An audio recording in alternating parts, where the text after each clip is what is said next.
Good evening, everybody. Hello, welcome wherever you're coming in from. This is the final session that I'm going to do of Geometry, Cosmology, Spirituality, or at least for this lunar year that we're just coming towards the end of. I may do a few others on days of planetary conjunctions, just a few times a year after this.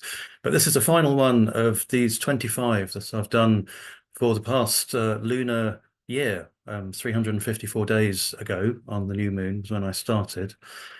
And I've really enjoyed doing them. So I want to do a few more now and then. Right, I shall begin as ever with some slides.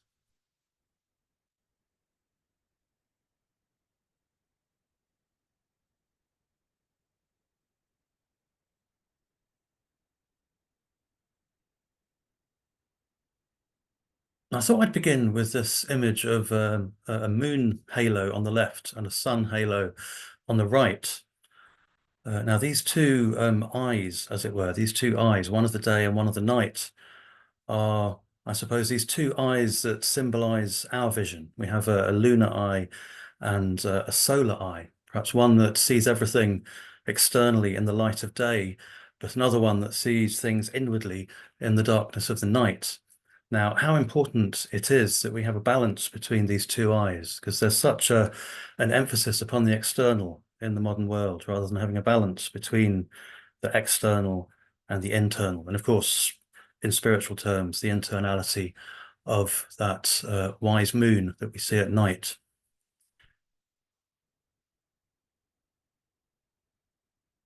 Now, the sun shines its light out and reveals everything before us, as it were, whereas the moon perhaps presents us with a pathway of return back inwards.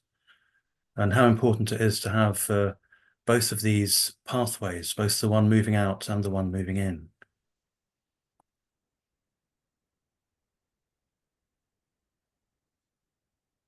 As a geometer, I'm rather used to dealing with the circle, which of course is this form that we've just been looking at with the sun and the moon and their halos. The circle, even though we can see it and we can draw it, it's grounded in mystery, and that's because of its measurements. It has this very interesting measurement, which ultimately is unknowable.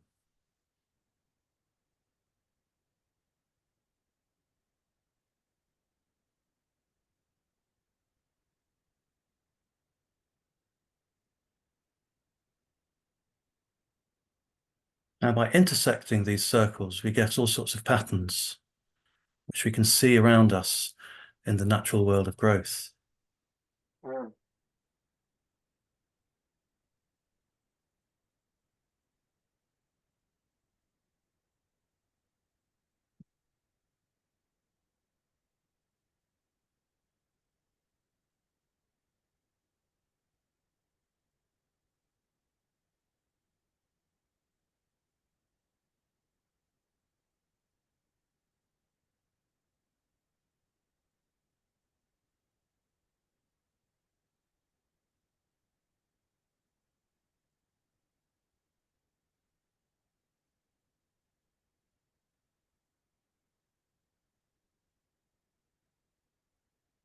Now, that mystery of the measurements of the circle can be seen in that very well-known relationship between its diameter of 1 and its circumference of pi. Now, pi is what is known as incommensurable. It goes on to an indefinite number of decimal places when you write it with a decimal, and it doesn't go into any sort of fixed repeating pattern. It's incommensurable, irrational, without ratio. So ultimately, it's unknowable. And in that sense, it's a numerical reflection of the unbounded, of the boundless. But having said that, we can see this bounded form in front of us. So it somehow embodies that which is beyond boundary.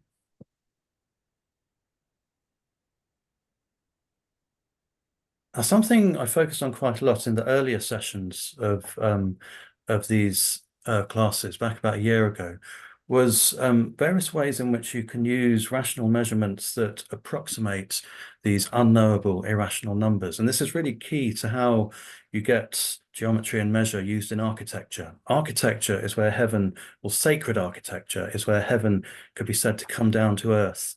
And when it does that, it takes on a rational knowability. But in a certain sense, it could be said that it's the unknowable which is descending, but taking on boundaries. So the boundless taking on boundaries.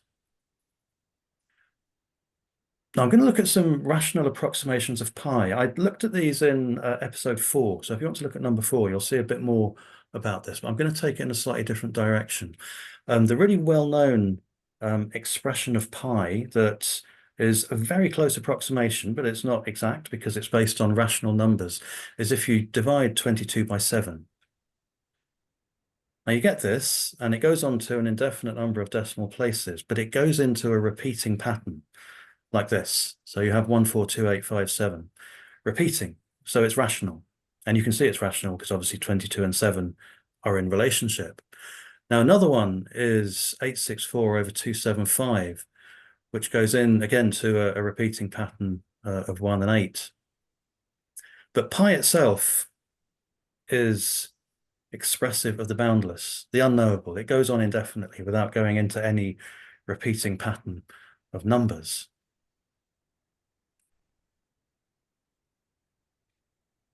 Now, again, this relationship, perhaps what I started off with when I was talking about the sun and the moon, or opposites that require one another for there to be a wholeness. This is something that can be looked upon in relation to these rational and irrational measures that you find within the geometry of the circle. Now, Archbishop St. Isidore of Seville, who wrote an encyclopedia over 1,000 years ago, he talked about it in very simple words.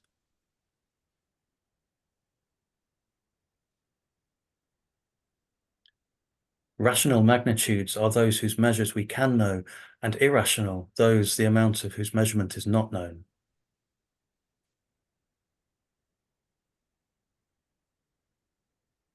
Now, this also appears to be the basis of the Pythagorean philosophy, because pretty much the first thing written by the first Pythagorean who actually wrote anything down concerns this same sort of idea. In the fragments of Philolaus the Pythagorean, you have these words.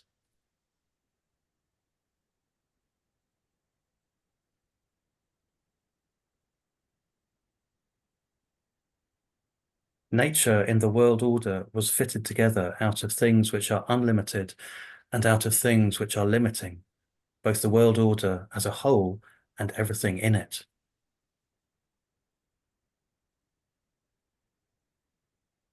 Now, another thing that I looked at, I think it was back in episode 4, was how you have these measurements, for instance, where you can take the radius of, well, first of all, the hendecagon, which is 11-sided, or the heptagon, which is the one on the right. And if you divide the radius into a certain number of rational units, then you can get a very good approximation if you use that rational unit to get an edge. It's never perfect because the relationship is an irrational one, but it can be approximated well with these rational numbers. Now, I want to look at the pentagon today and the pentagram star, and then show how this type of geometry and measure is used at the east end of the cathedral in the city of Wales that my book, The Cosmos in Stone, was written about.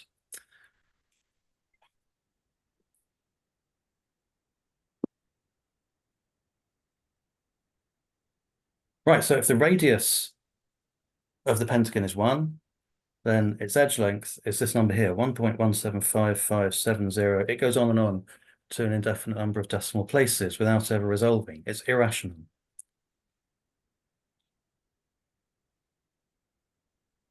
However, if you get 288 and you divide it by 245, you get a really close approximation.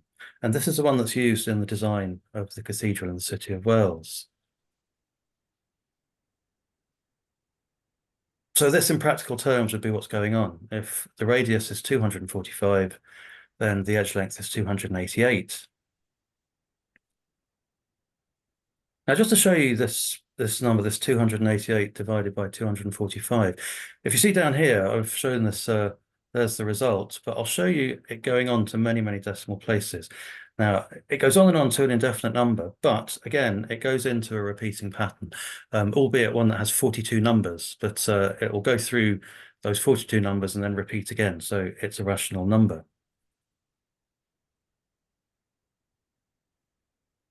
Now, I'm going to gradually move from the pentagon to the pentagram star, because that's the thing, that's the form that's used at the east end of the cathedral in Wells.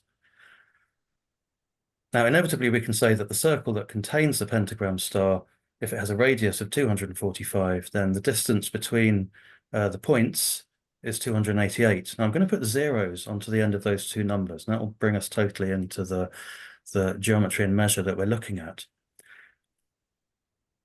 So if we have a radial measurement of 2450, then the distance between the pentagram points will be 2880.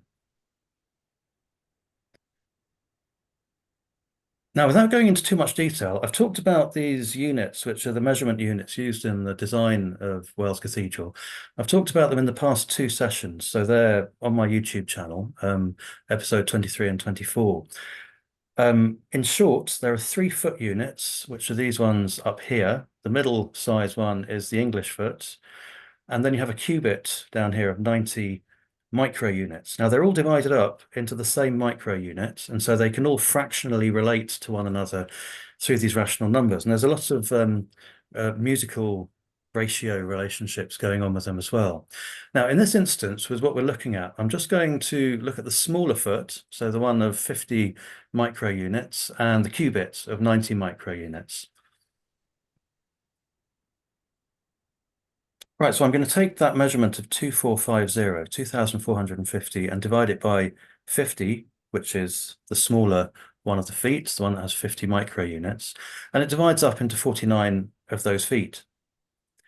Now, if we then take the 2880 and we divide that by 90, which is the cubit, then we get 32 of those cubits.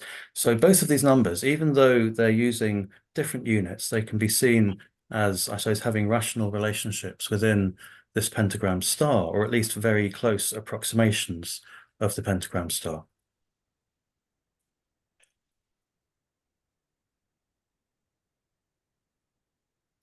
So here's the area of the cathedral I want to focus on. The Lady Chapel, dedicated to the Virgin Mary. I've got a great deal of work about this relating to the fact that it seems to be symbolizing the planet Venus, which of course plots out a pentagram star over an 8-year cycle. So none about that this time, because I've got lots about that in other talks and in my book. I'll focus on the measurements here. Now, in micro units, so that tiny little unit that all the feet and the cubits are divided up into, there's 2,880 of these micro units in the distance that you can see. So that's from the middle axis of this side aisle to the middle axis of this side aisle. And there it's embodied by the pentagram's feet, the distance between them. Now, this can, of course, be divided up into two sets of 1,440. And this is where we start to go towards what are called Fibonacci numbers, which I've mentioned on various occasions in these talks. You're quite possibly aware of them already as numbers, a sequence of numbers that gives rational approximations of the golden ratio.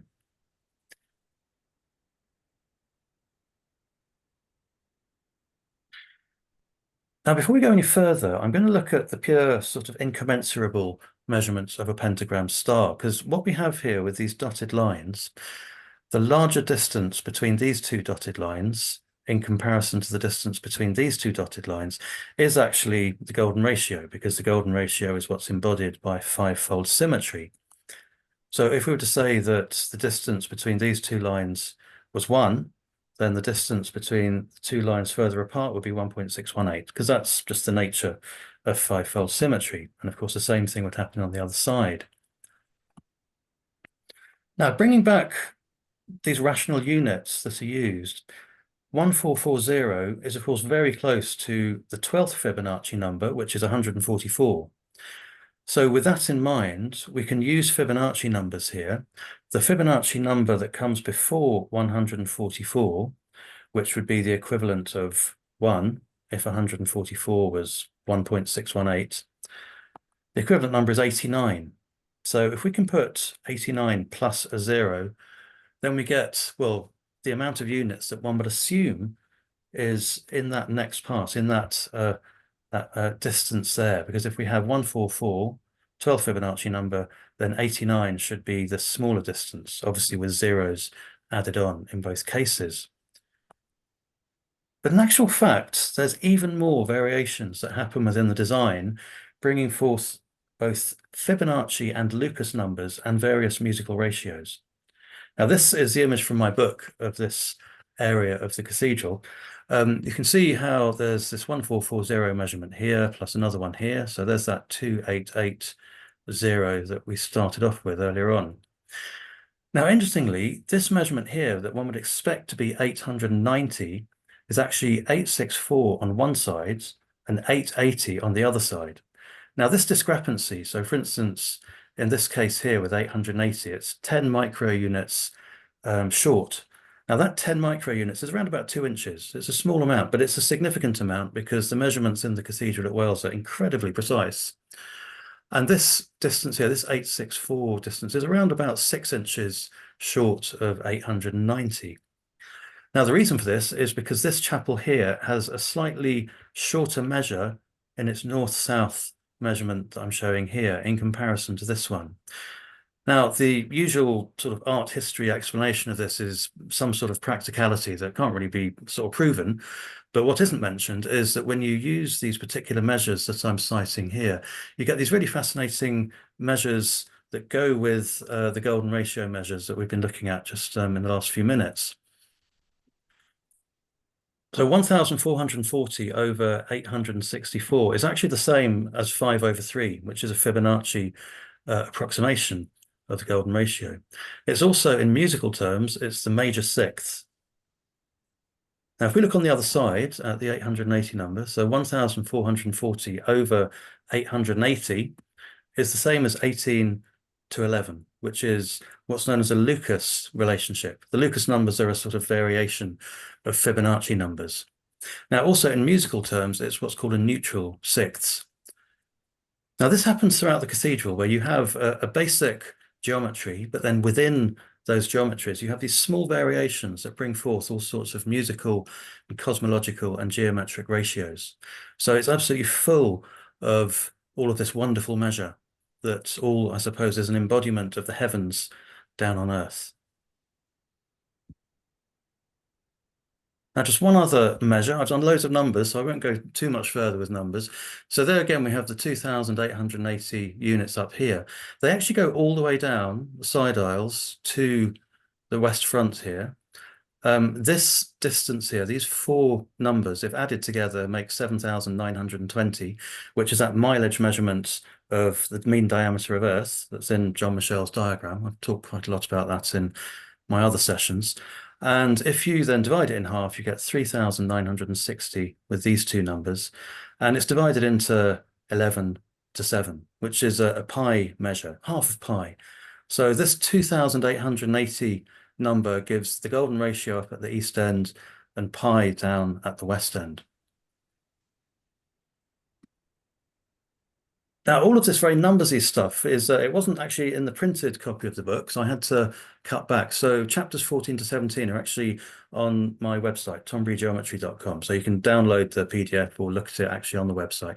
Do take a look, and I'm probably going to make more of these films about this more complex part of the design. It's where the provability really is of all of my work.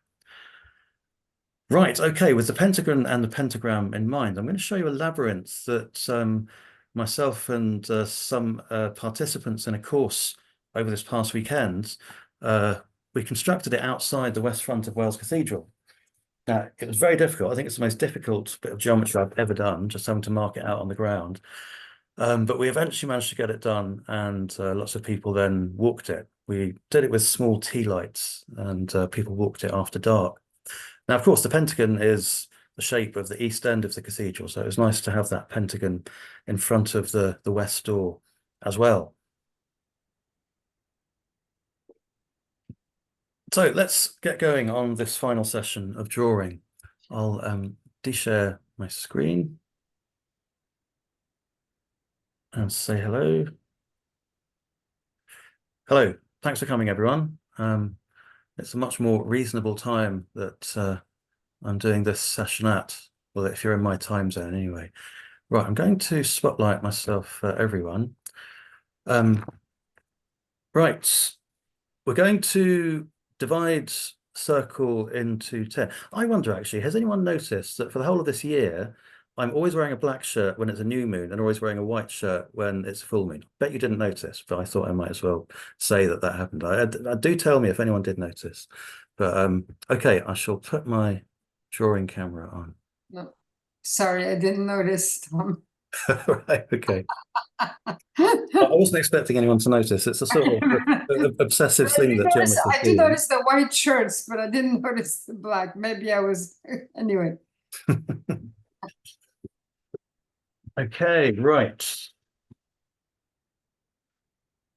Right, we need to get the middle point of the page. We don't need to worry so much. We can probably just judge the middle between the sides with our eye, but let's use a ruler because we're going to go quite close to the edge of the page. So let's accurately get the midpoint here.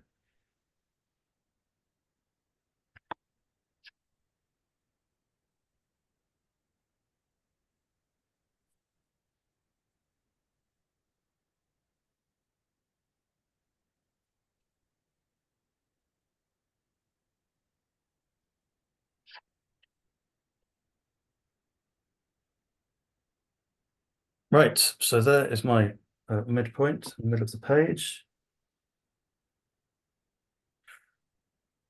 Now, the way that this labyrinth works, I just designed it a few weeks ago, actually, but it's similar to a Roman labyrinth, not in its symmetry. Roman labyrinths are almost always fourfold, but it's similar to the Roman labyrinths in the sense that they're divided up into these individual sections, usually four. It's a fourfold thing, and there'll be these four sections, which will generally be the same, and you walk each one of those sections one after the other. So that's what happens with a Roman labyrinth. Here's a pentagonal equivalent of the same thing. Each one of these five sections is the same, and you walk the whole of the section before moving on to the next one. Now, it's relatively straightforward to draw, not so straightforward to lay out on the ground, I have to say, but it's relatively straightforward to draw, so that's why I thought we'd do it. So we need to begin by dividing the circle. I'm actually going to do it a slightly different orientation to what I've got it there.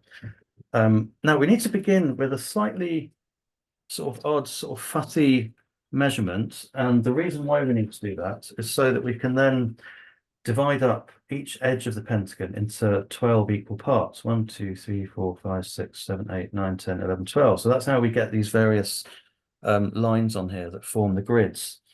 So what we're going to do is use a particular measure which ends up with this edge being 6 inches in length. So this is why we're using a slightly odd measurement. It's not that difficult to find, but it's just a tiny bit more than 5 inches. Now it's actually 5 inches plus 1.5/16. So these little increments that you have on your average inch ruler, 16 of them in an inch, 1.5 of those 16ths, 5 inches plus 1.5/16. So if you get that onto your compasses,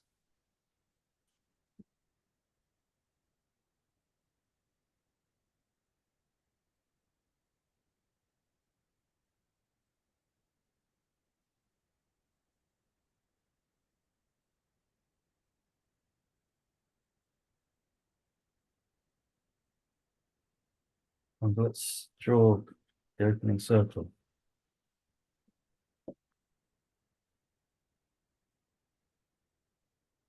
and encompass the unencompassable, bound the boundless.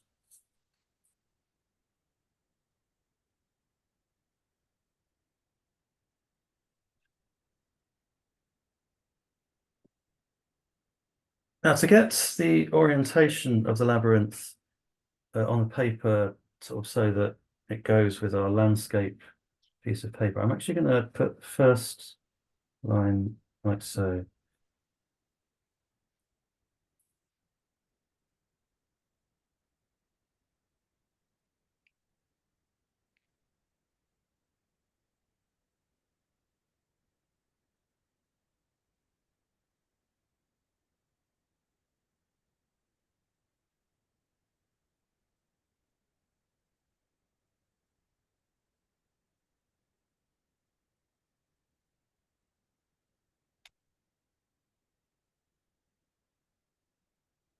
Okay, make a mark with that radial measurement, make a mark on the upper hemisphere and the lower hemisphere, and do the same thing from the other side.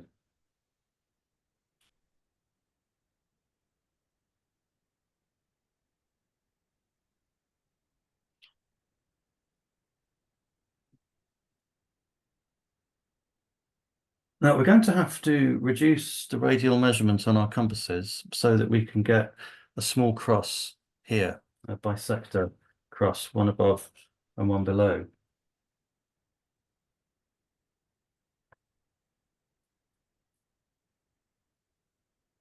Now, as you'll be aware, if you do geometry regularly, this mark, I'll just move my paper down. This mark needs to be directly above the top point of the circle. So you'll need to sort of judge it by eye.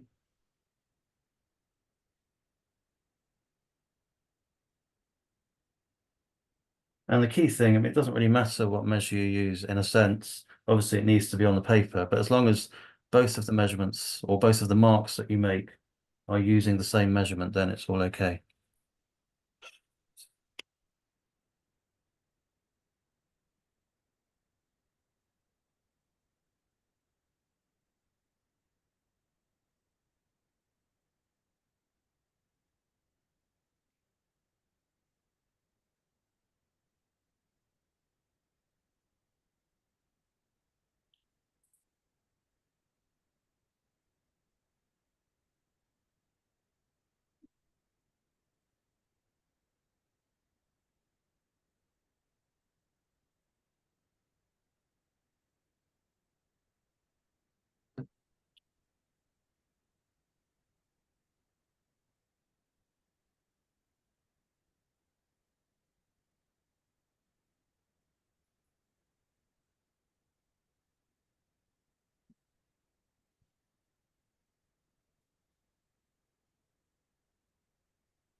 My lead always seems to run out when I'm teaching online.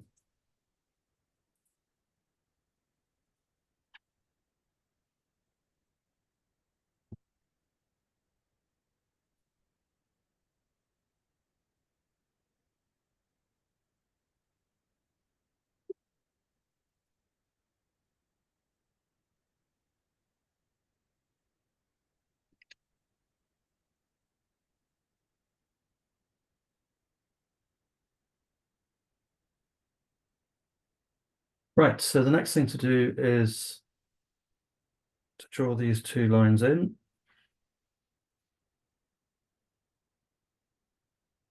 Joining together these two intersections that we made earlier on.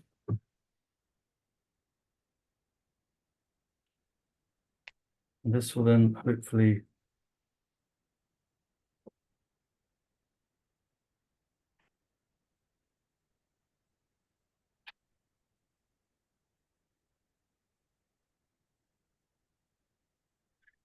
so as you can see, I'm taking this midpoint here between center and circumference so that I can put in a circle. Now this circle needs to go through center and circumference point, so take a while to make sure that it's accurate.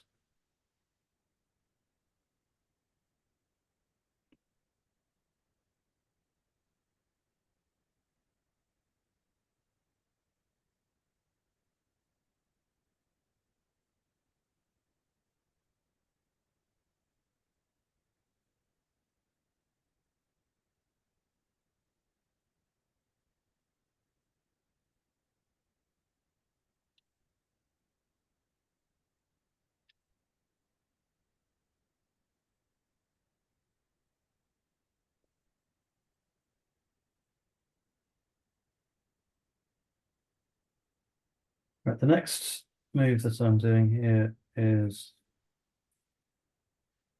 putting in this diamond shape here.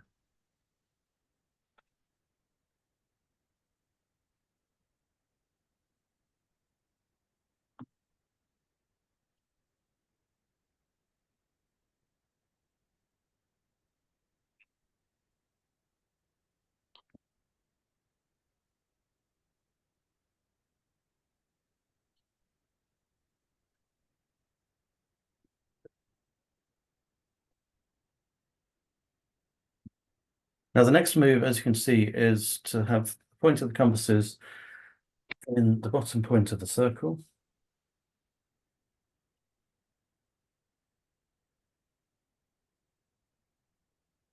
And we want to put in this arc here.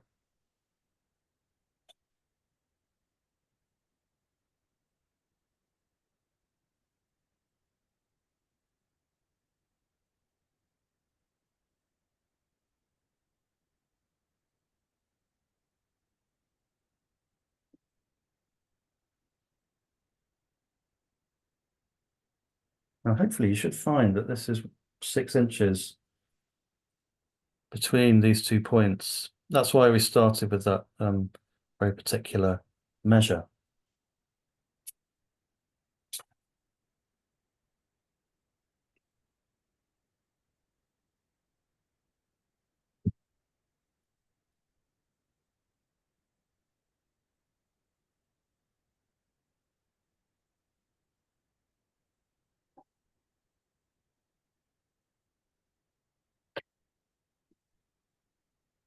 Right, I'm now going to take that 6-inch measure on my compasses.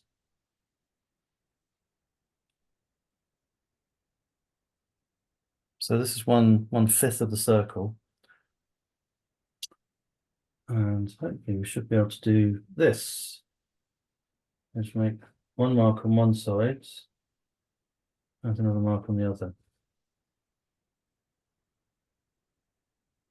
And hopefully what you should find is that the distance between here and here, mine's very slightly off. I'm going to do mine again.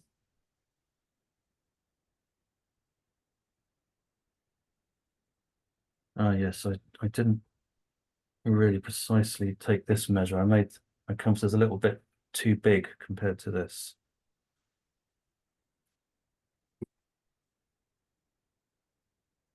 It's amazing how, particularly with this sort of 5-fold symmetry, it's possible to go out with the tiniest discrepancy on your compasses. You can really go out quite a lot in your measures.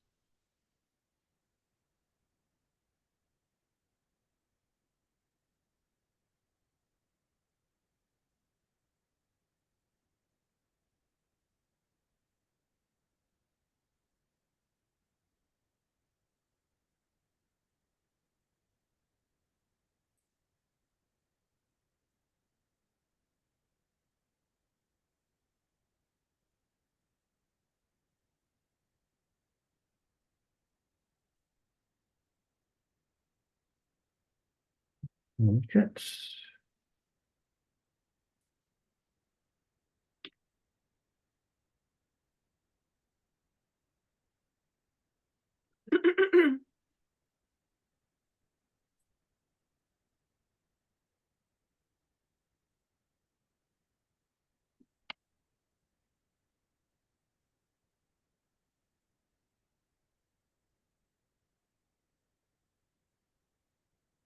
Right, so these are the 5 points that I want you to highlight,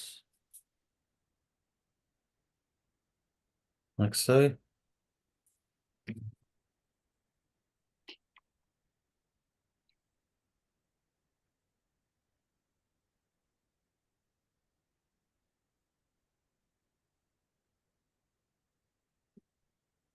And then put pinprick holes through.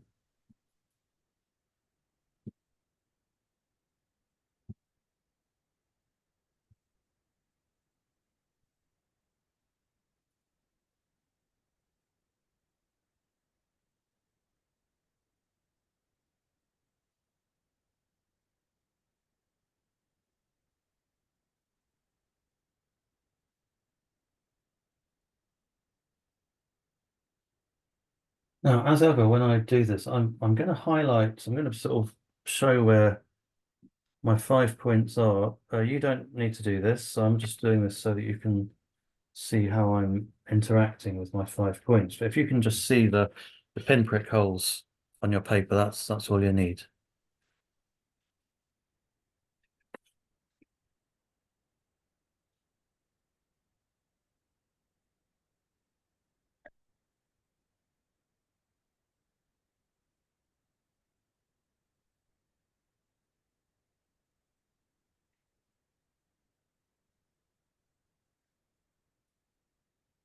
Right, now I would suggest that you draw quite faint lines. I'll have to do mine a bit stronger so you can see them, but do all of these lines faintly, because we're going to go over some of them later on,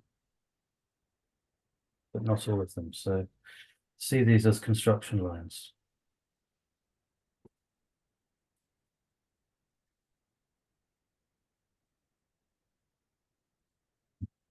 Now already, actually having done that, I'm going to turn my paper around because this is actually going to be the way in and out of the labyrinth down here. So I'm going to have my paper that way around.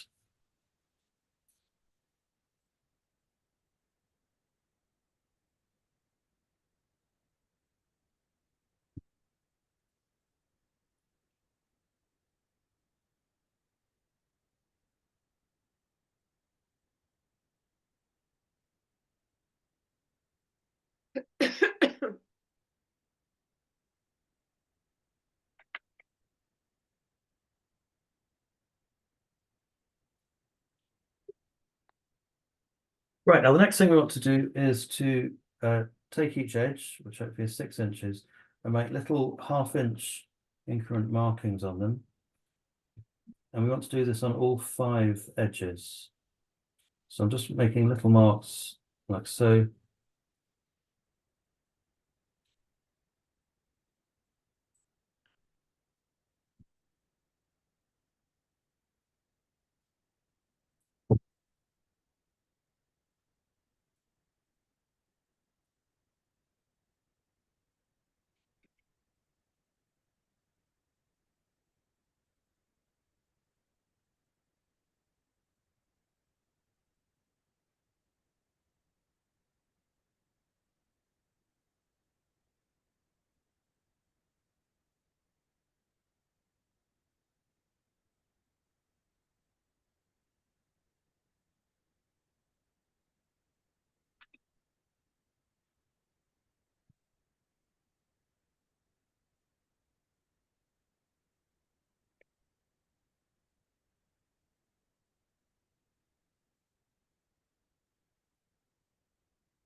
Right, now you need to take the mid point, so that'll be the 3 inch point. So I'm going to put a little extra mark next to that.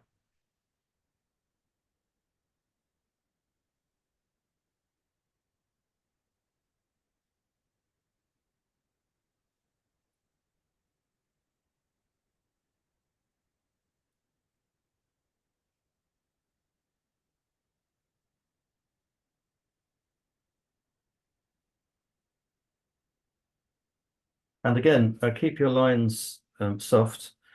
These 5 points, I'm going to draw a pentagram with those 5 points.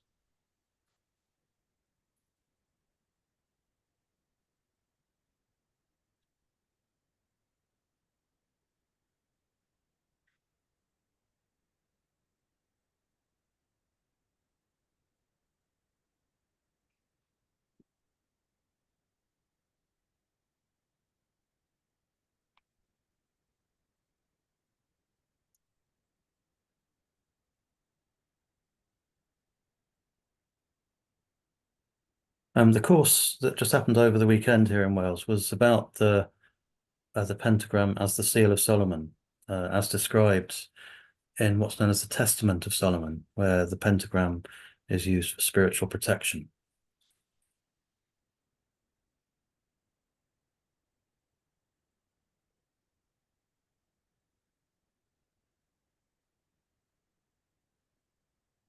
Right, so the next thing to do is, well, making sure that you don't draw in any of the pentagrams, so none of the pentagram points or the center. We'll do grid lines like so.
So as you can see, I'm just going all the way around pentagon and putting in these same axes in the 5 different directions, and it gives me these grid areas. This was the bit that was difficult at the weekend because it was, in practical terms, it wasn't really possible to mark these grids out, so I had to imagine them, and it almost made my brain dissolve, but thankfully not quite.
Right, let's finish the labyrinth off. Okay, so the first thing that we can do is fill in pentagram point. So this is an extra line, one that we didn't put in before.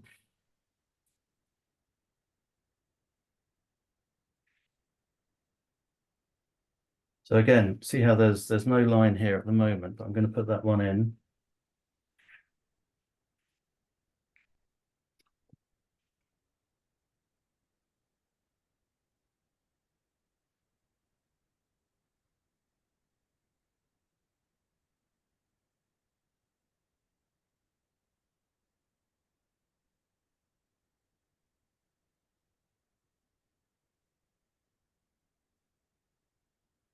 Oh, that one.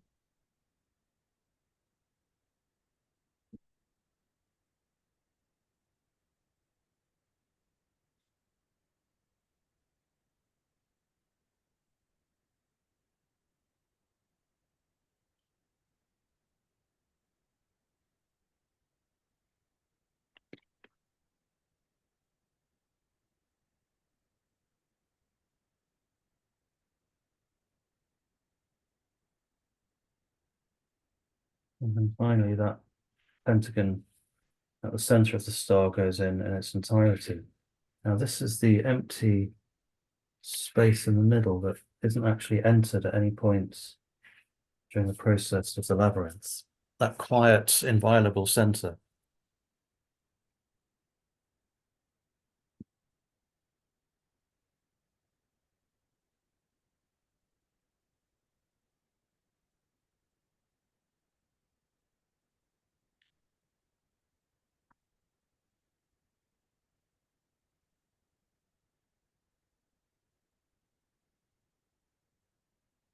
Right, I'm going to put in the boundary next. It consists of almost all of the pentagon, but not quite.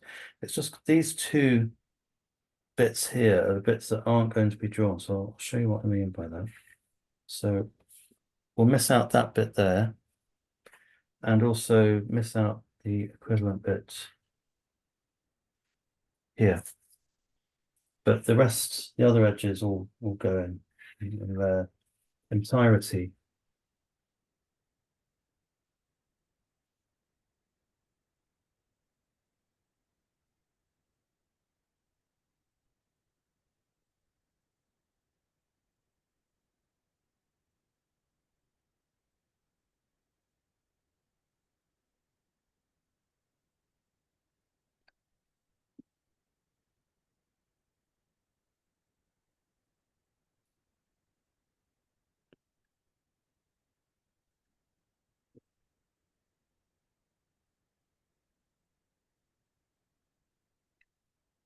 Right, the next thing that we need to do, you'll see there's these diamonds here. I'm going to put a line through it like that, and then do two lines like this. So I'm going to do this with each one of the sections, little line there. And as you see, there's this one unit that's missing there.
Now, as I mentioned, each one of these five sections is going to have the same in it. There'll be a very slight difference with this one because this is the entry and the exit.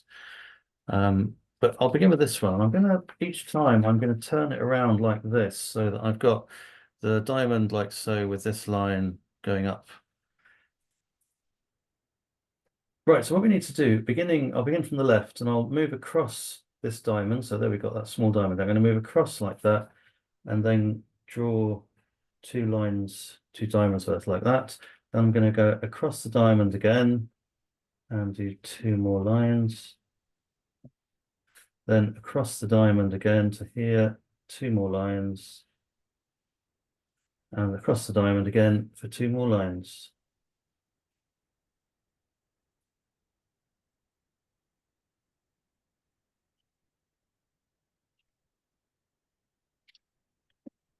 So just moving along that sort of middle axis of the diamond there, one diamond at a time.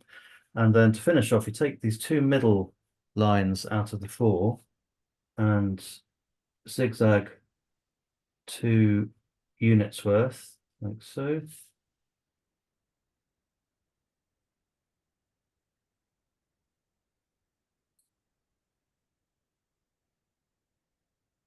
And that's it.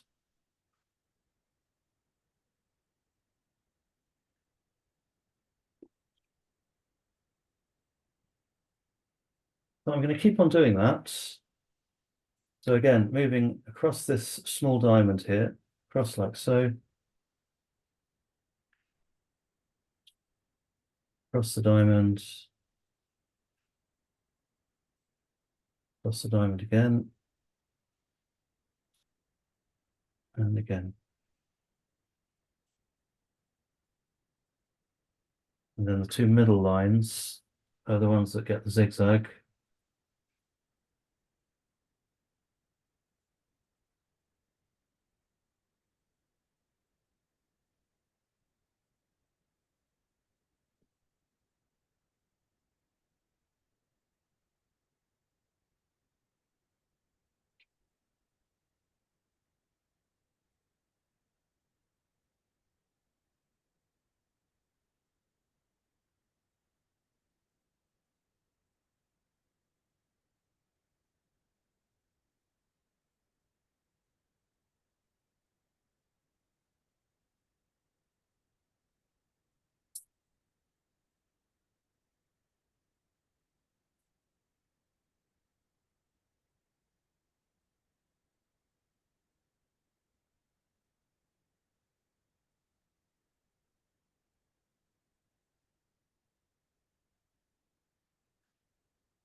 And we do the same thing in this area, but there's just something extra at the top, which I'll show you shortly.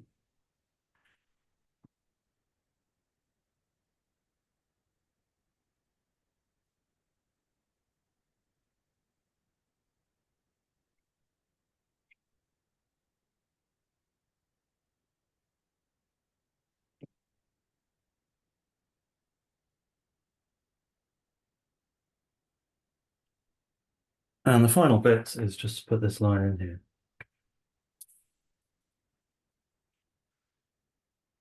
Now it has a different entry and exit, and you can go either way around. You can go clockwise or anti-clockwise, depending on which way you go. The pathways were 3 foot wide, so it was possible to have two-way traffic as well.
Okay, everyone, that's it. Thank you very much for joining me at these sessions. So whether you've joined me either live or online afterwards on YouTube, they're all going to remain on YouTube. And of course, I should be running more courses as time goes on. So do keep an eye out. If you want to come onto my mailing list, you can write to tombury@hotmail.com.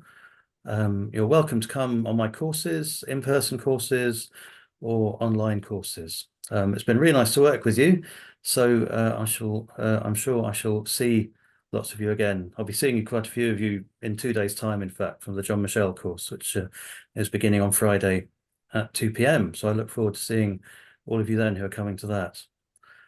So have a good rest of the evening, and have a good week. And I will be back now and then. I should think probably, I don't know, Mercury and Venus inferior conjunctions, I suspect, something like that, a few times a year. So I shall see you then, if not before. So thanks a lot. Goodbye, and don't forget to look at the moon. Thank you. Thank you, Thank you, Tom. Tom. Lovely session. Thank Brilliant. Thank you. you. Thank You're you. brilliant. Yeah. Thank you. Thank you. See you again. Good to be with all of you. See you. Bye. Yes. Bye. Incredible, Tom. Thank you so much. Bye, Tom. Thank you very much indeed. Bye bye.